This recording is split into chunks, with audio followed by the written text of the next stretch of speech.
नमस्कार दर्शक बंधु उत्कल 24 न्यूज को स्वागत करुछि मु संदीप्ता महांती।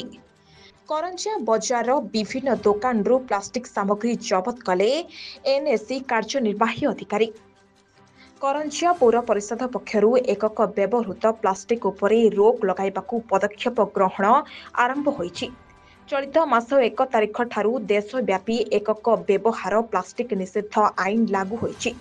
केन्द्र परिवेश मंत्रणालय पक्षरु जारी होइतिबा तालिकारे प्लास्टिक चामच बेलून पाई व्यवहार हेउतिबा plastic stick, ice cream stick, plastic छुरी, मिठा पैकेट रे व्यवहृत polythene, thermocol cigarette packet, PCV pipe व्यवहृत प्लास्टिक ग्लास और कप डेकोरेशन पाई व्यवहृत रंगीन पॉलिथीन, स्ट्रॉ, ट्रे, प्लेट आदि रहिछि।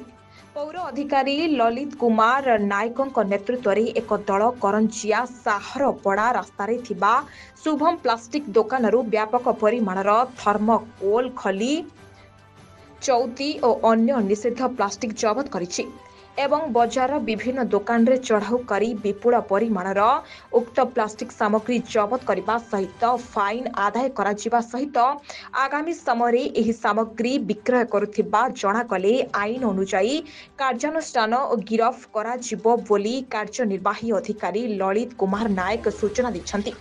एही कार्यानुष्ठान सहित बेआईन जबत दखल करी रास्ता अवरोध करिथिबा लोकंक विरुद्ध रे कार्यानुष्ठान ग्रहण करा जिवो बोली मध्य चेतावनी दिया जायछि। मयूरभंज करंजियारू जितेंद्र राज का रिपोर्ट उत्कल 24 न्यूज।